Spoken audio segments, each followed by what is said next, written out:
Hello, my friends. It is Annie Noodle, and it is time for another video. I thought we'd do a vlog this week where we embrace the changes of winter into spring, such as not doing hopscotch because I'm old and clumsy, and questioning how this rock got into this tree, and looking at these mushrooms from last fall. You're really cool looking, honestly. We do a lot of little starts of art projects in this vlog. Big one we started is this turtle guy who I got from Mom before she died. Or after she died? After she died, probably. And you can see how beat up he is. Boop.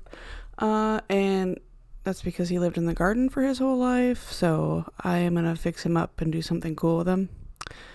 This is my cats broke this poor little turtle shell. Yeah, I love my cats. I would never get rid of them, but like I complain about in every single video, they are annoying little pains in the butt. They're great though, and I'd be very bored if they weren't here constantly annoying me. Yeah, so I've been watching this show lately called The Repair Shop. It's I think it was a BBC show, in which just like experts repair like really cool vintage items that people bring in. I love watching it. It makes me happy.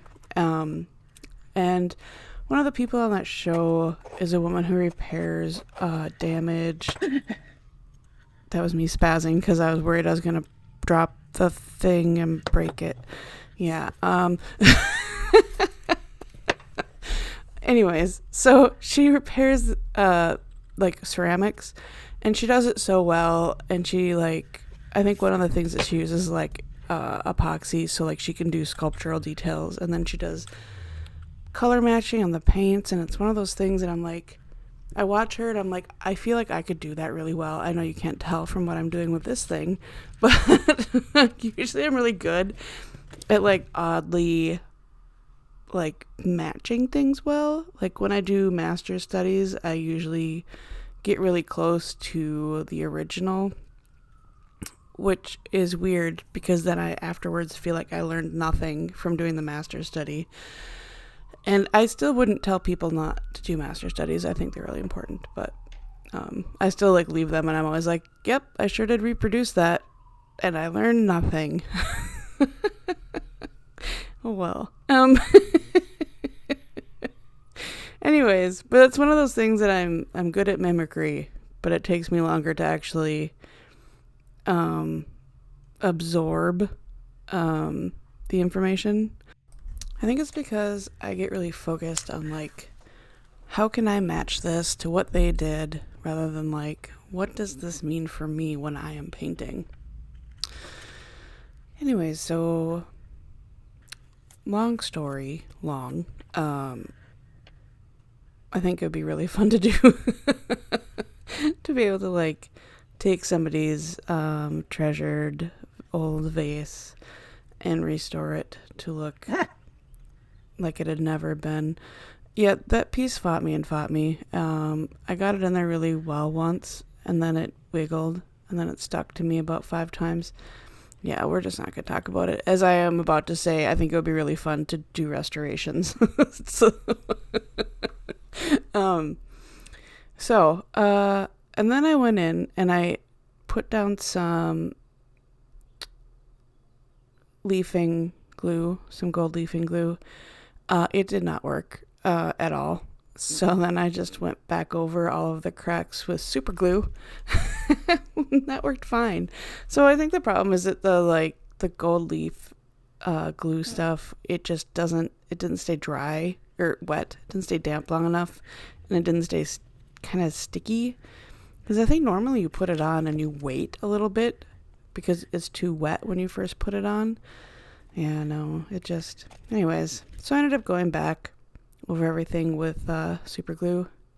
And it looks like a hot mess, and I'm kind of okay with that. I was just like, I mean, I didn't want to spend 6 hours on this project to begin with, so And then I just went over everything with like a sealant so that it wouldn't flake off really easily.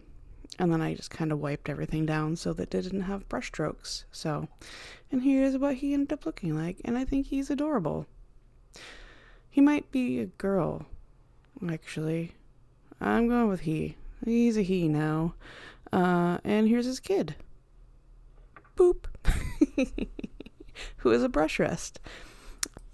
Yeah. And now we are going back out on more adventures where I pet this cat that is... You're silly. His name's Charlie. Silly. He's the outdoor cat of my BFF's neighbors. You're silly, sir. Isn't he adorable? He is an attention hog. Like, he would be totally happy if I sat there and did this for hours. Yes, you are. And if you would like to see video footage of how McFly felt about the interaction, stay tuned after the vlog. Here is our used bookstore. They have the prerequisite bookstore cat, and she is adorable, and I love her. And I love that bookstore, like, completely. So here's where we start working on my tortoise, my giant tortoise. So don't tell anybody, but every once in a while, my apples get old and I throw them out for the squirrels. And I was just enjoying, like, I didn't put that apple up there, a squirrel did. So this is how we are sitting before we start the cleaning and sculpting process. My goal is not to make her look like she did.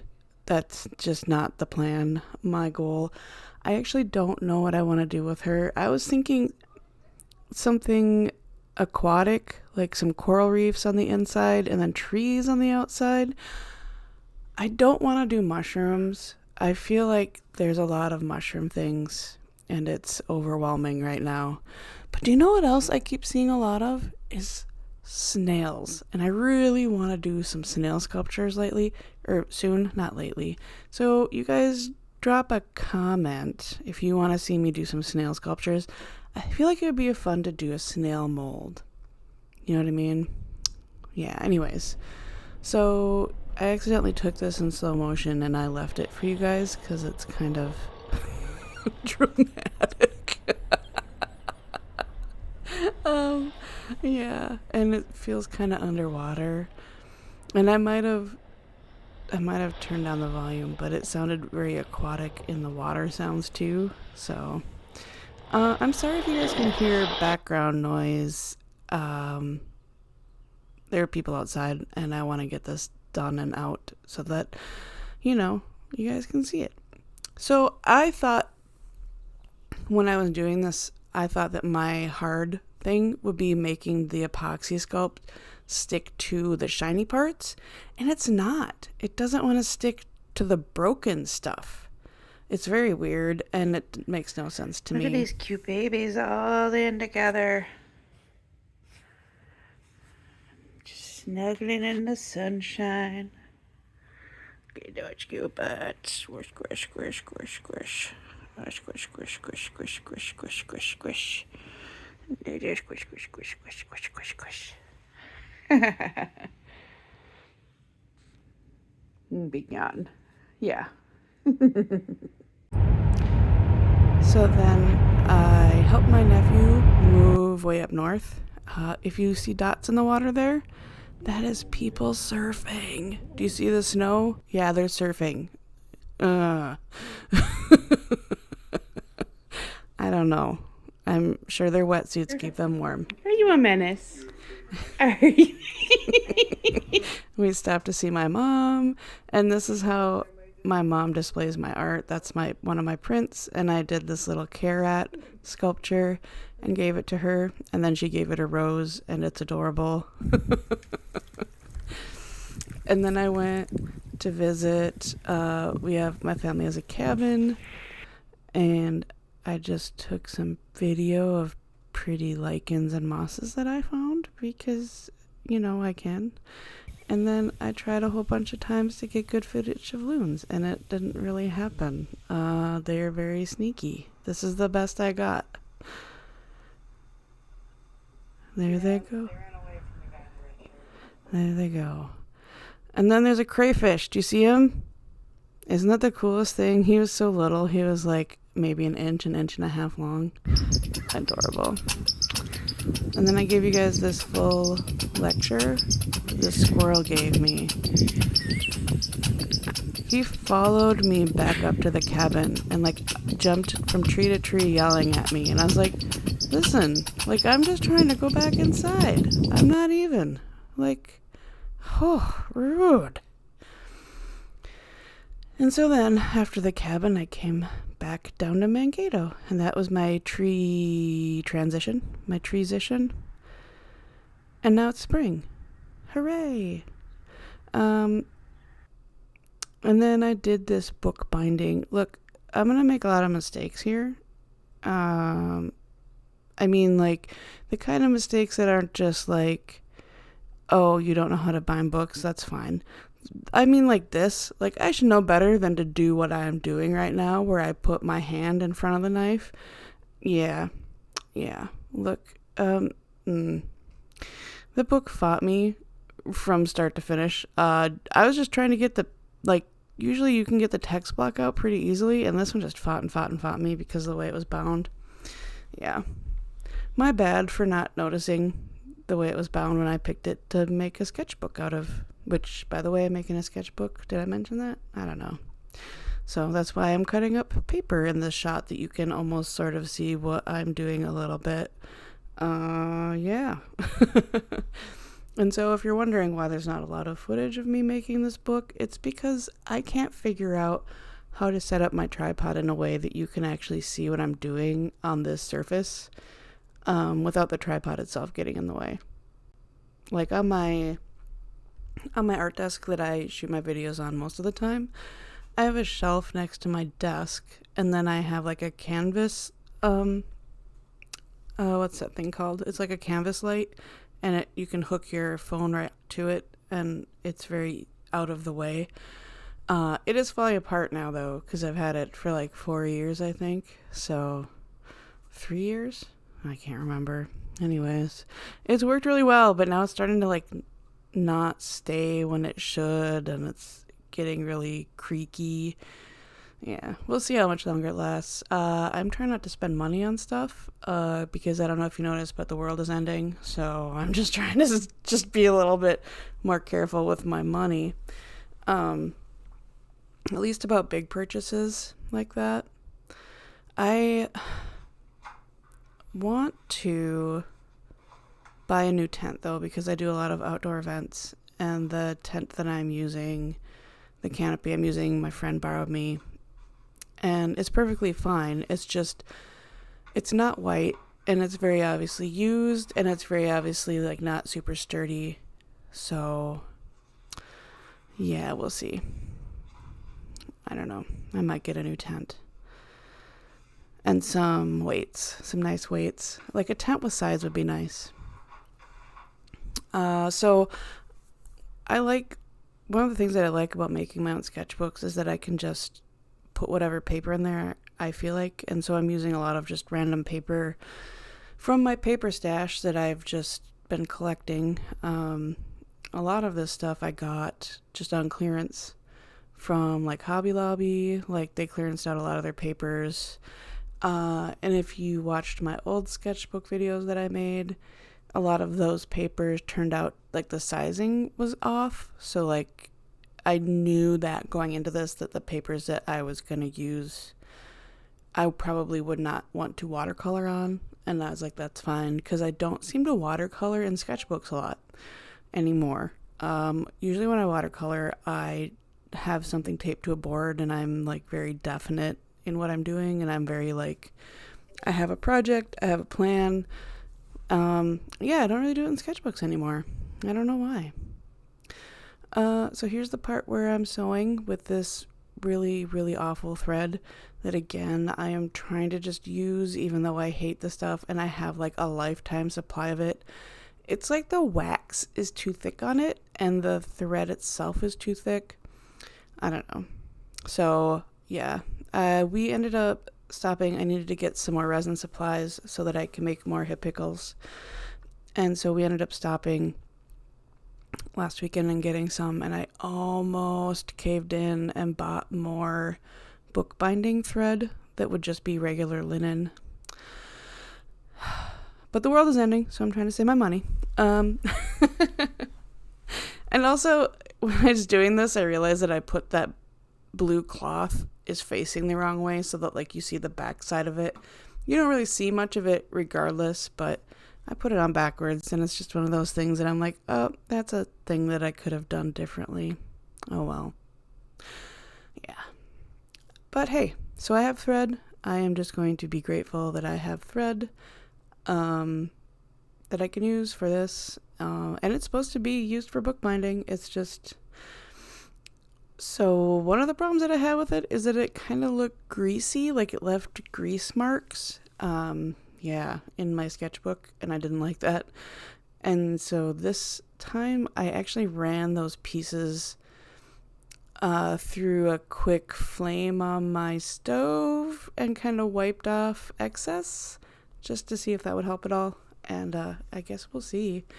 It is still a sketchbook, so I'm trying to be chill about things, okay? Like, I'm really trying. And so this is what it ended up looking like. Lots of different colored pages. And again, I'm trying not to waste stuff, so I put all those weird half pages and stuff in there. I think it's going to be fun. I'm going to take it on a lot of little mini adventures, and I have a couple of big vacations this year that I'm going to take it on. So it could be fun.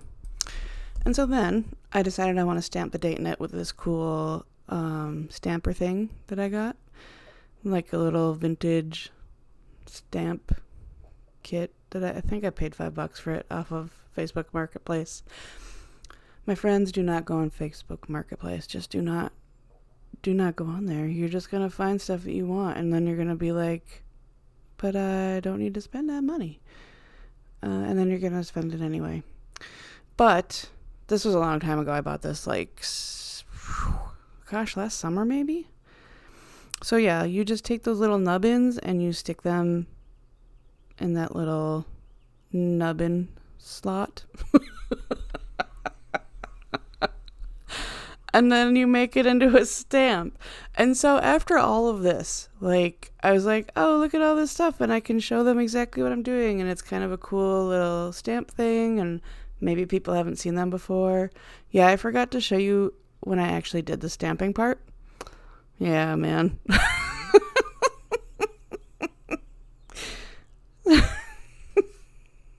Sometimes I am a little bit clueless.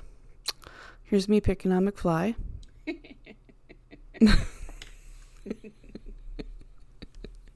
I mean, just a little bit. So I got these, how do you say it? Stabilo? Anyways, so I got these. And I had to show them to McFly. He seems to think they're okay.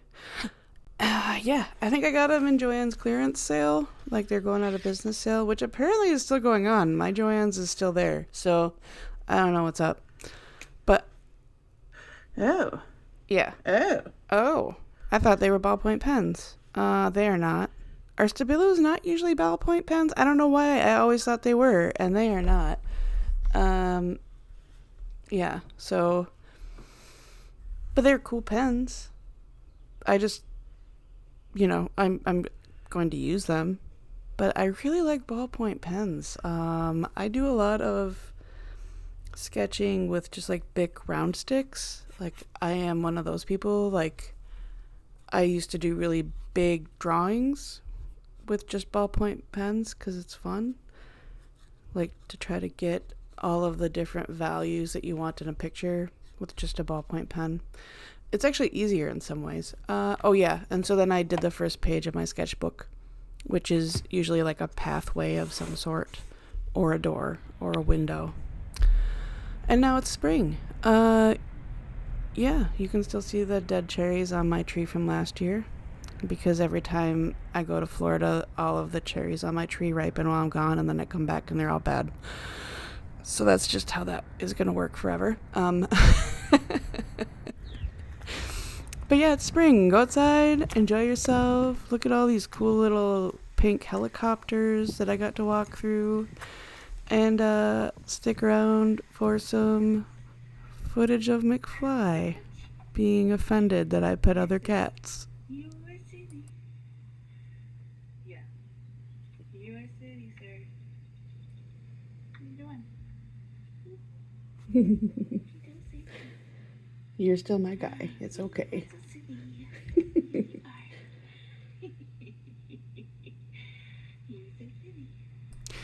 The second that the cats are done being on the screen, he's like, I am no longer interested in this. And then he wanders off.